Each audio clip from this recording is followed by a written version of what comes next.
Hello बच्चों, let's read this question. So this question says this is a fill in the blanks type of question. तो यहाँ पर लिखा है देखिए, if there were no unbalanced forces, if there were no unbalanced forces acting on a ball moving on a smooth surfaces, then it will dash forever. Then it will dash forever. ये आपको यहाँ पर बताना है, ठीक है। तो चलिए बच्चों इस क्वेश्चन को स्टार्ट करते हैं। तो इस क्वेश्चन का बच्चों देखिए आप की कॉन्सेप्ट आपका लिख सकते हैं।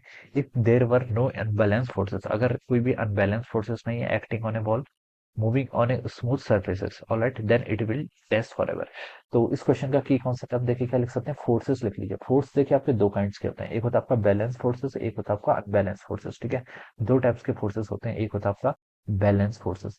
बैलेंस फोर्सेस का मतलब होता है देखिए जब आपका summation of all the forces, ठीक है, या फिर हम बता सकते हैं कि summation of all the forces बोल दीजिए, या फिर नेट फोर्स क्या हो जाते हैं आपके जीरो के इक्वल हो जाते हैं।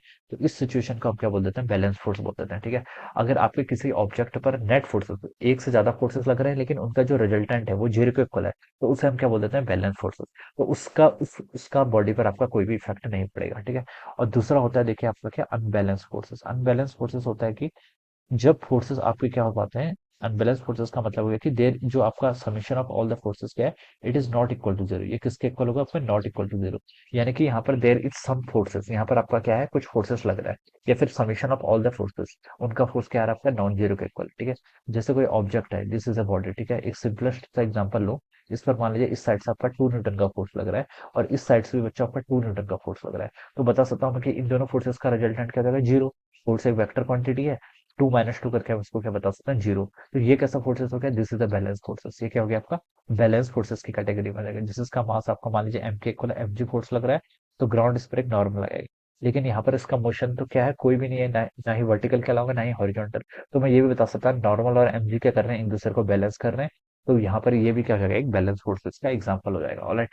बैलेंस फोर्सेस होते हैं, जैसे यहाँ पर आपका 2 न्यूटन लग रहा है और यहाँ पर आपको मान लीजिए 4 न्यूटन लग रहा है, ठीक है। तो रिजल्टेंट फोर्स देखिए इसमें किस डायरेक्शन में लग रहा है, लेफ्ट की तरफ लग रहा है, 4 - 2 कितना, 2 न्यूटन का। तो ये आपका क्या हो जाएगा, अनबैलेंस फोर्स हो जाएगा। यानी कि जो नेट फोर्सेस लग रहा है आपकी इस बॉडी पर, वो आपका क्या है, नॉन जीरो है। और फोर्स किस डायरेक्शन में लग रहा है आपका, अलोंग नेगेटिव एक्स एक्सिस। मान लीजिए पॉजिटिव एक्स एक्सिस है तो नेगेटिव एक्स एक्सिस के अलावा आपका नेट फोर्स लग रहा है। तो इस तरह के एग्जाम्पल को हम क्या बोलते हैं, अनबैलेंस फोर्सेस बोलते हैं, ठीक है। तो यहाँ पर लिखा है कि if there were no unbalance forces, no unbalance forces मतलब ये बैलेंस फोर्सेस का केस है, नेट फोर्स आपका जीरो के इक्वल है। तो if there were net force is equal to zero acting on a ball moving on a smooth surface, then it will तब देखिए वो क्या करेगी, then it will move for ever. तो इसका correct fill in the blanks क्या होना चाहिए, then it will moves forever लिख सकते हैं, ठीक है। अगर किसी बॉडी पर देखिए, हमें पता है कि लॉ ऑफ इनर्शिया से भी हम बता सकते हैं कि अगर किसी बॉडी पर देखिए, न्यूटन्स की फर्स्ट लॉ क्या थी, if there is no external force acting on a body.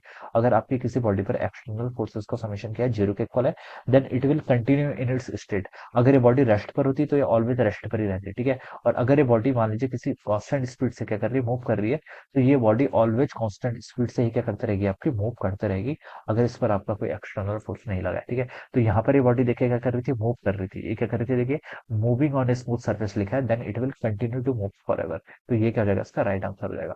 तो right fill in the blanks क्या होगा, यहाँ पर आपका मूव्स हो जाएगा, ठीक है। So this would be the answer of this question.